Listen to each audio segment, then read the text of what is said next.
अच्छा ये बताइए शाजिब भाई कि आपका करियर का जो ब्रेक थ्रू था, वो मैंने इंटरव्यू देखा हुआ है जुल्फिकार मिर्जा वाला।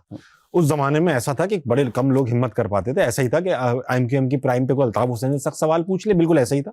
आपको हिम्मत किसने दी? हिम्मत मेरा ख्याल है, मौका बेसिकली दोनों मौका तो क्योंकि जुल्फिकार मिर्जा साहब ने उस वक्त प्रेस कॉन्फ्रेंस की थी, वो बहुत ज्यादा इंटरव्यूज दे रहे थे। हाँ। और मैंने उस वक्त जिस चैनल में मैं था, मुझे 1.5-2 महीने हुए थे। और 1.5-2 महीने बाद मुझे ये बता दिया गया था कि यार आपका प्रोग्राम चल नहीं रहा है।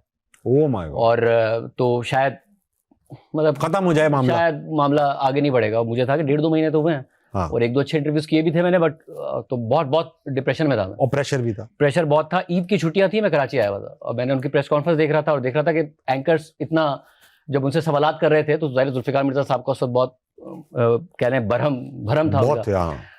तो मैंने उनको कॉल की और वो ईद की छुट्टियों पे गए हुए थे बदीन, और उन्होंने कहा कि आ जाओ, मुझे कल इंटरव्यू कर लो। और मुझे था कि ये मेरे लिए डू और डाई है। सही है। प्रोग्राम तो बंद हो रहा है, और प्रोग्राम बंद हो गया क्योंकि जब again I go back to that story कि जब आप गाँव से आते हैं तो आपकी आधी जिंदगी इस बात में गुजर जाती है, इस खौफ में कि आप गाँव वापस ना चले जाएं।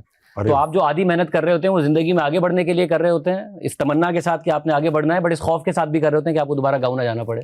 और मुझे डर लग रहा था कि ऐसा ना हो कि गाँव खत्म हो जाए तो अफोर्ड कौन करेगा, जाना ना पड़ जाए। सही बात। तो मेरे लिए वो था नथिंग टू लूज सिचुएशन थी, जिसमें मैं गया, वो इंटरव्यू मैंने किया।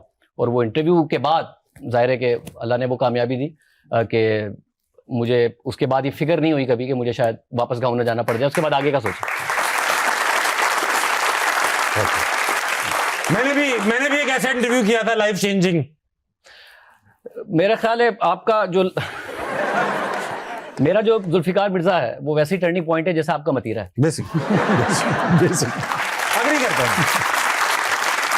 मैं जुल्फिकार मिर्जा साहब के अटेंशन चाहूंगा, आप मथीरा के अटेंशन चाहूंगा। मथीरा आपको ये जुल्फिकार मिर्जा से कंपेयर अच्छा ये बताइए शाजिब भाई कि धमकी, ये मुझे तो खैर नहीं आई धमकी। ट्विटर वगैरह पे कुछ लोग या ईमेल, वो उसको मैं धमकी कंसिडर नहीं करता।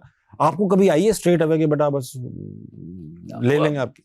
आई है, बिल्कुल आई है। उन्हीं से आई है जिनसे आप एक्सपेक्ट कर सकते हैं कराची में होते हुए कि धमकी आएगी। अच्छा। हाँ, प्रोग्राम के बाद। यार आप बहुत सही नाम, आप फौरन पहुंच जाते हैं। अच्छा, आई डायरेक्ट आई या किसी के through I? I think extremist की तरफ से भी आई। वो जमाना था जो बहुत ज्यादा मामला खराब थे, पाकिस्तान में बहुत ज्यादा टेररिज्म के वाकयात होते थे, और उस तरफ से भी आई। और मेरा ख्याल में अकेला एंकर नहीं हूँ जिसको आई, बहुत सारे लोगों को आई।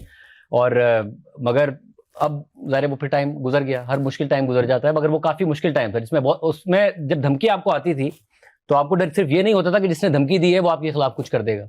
मसला ये होता था कि कराची के साथ, और बड़ा ही मेरा ख्याल जितना अच्छा शहर उतना ही बदकिस्मत शहर है, कि व्हील्स विद इन व्हील्स इतने होते थे कि आपको ये डर रहता था कि धमकी इसने दी है, कहीं मरवा ये ना दे। हाँ, धमकी इसकी तरफ से आई है, कार्रवाई इसकी तरफ से ना हो जाए, तो आप आके पब्लिकली बता भी नहीं सकते थे। ये तो आप आज बात कर रहे हैं तो मैं आपको बता रहा हूँ कि धमकी के हवाले से हमने तो आज तक इसका जिक्र ही नहीं किया। ये जरूर होता था कि अपनी मैनेजमेंट को एक ईमेल की कि मुझे फलां ने धमकी दी थी, जिस पार्टी से धमकी आई उसके पार्टी के नंबर 2 को बताया कि भाई आपके लीडर ने ये धमकी दे दी थी, तो मैं आपको ऑन रिकॉर्ड ला रहा हूं कि मुझे कुछ हुआ। मगर कभी पब्लिक नहीं किया इसको, क्योंकि करने का नुकसान यह था कि आप बताएंगे पब्लिक को कि जी मुझे इसने धमकी दी है, तो कोई और हाथ साफ ना कर दे आपके ऊपर। हाँ, ये भाई बहुत खतरनाक बात है। अच्छा, अल्ताफ भाई की कॉल वॉल भी आती थी तो मतलब आपने कोई राज नहीं रखनी थी बात? नहीं, हम तो खोल गए ना कि वो अलग बात है, ये अलग बात है। कॉल आती थी तो आप शेव वेव भी करते थे, क्या था ये अल्ताफ भाई की कॉल से शेव का ताल्लुक? मेरा ख्याल है आपने इस इंटरव्यू से पहले मेरे दोस्तों से बहुत बात की, अल्ताफ भाई से बात की मैंने। तो मतलब अल्ताफ भाई जब कभी किसी को कॉल करते थे वो उस जमाने में, तो वो होता ही था कि वो तो बोलते थे ना, उन्हें तो सुनना नहीं, उन्हें कोई फर्क नहीं पड़ता था कि आप क्या बात करें।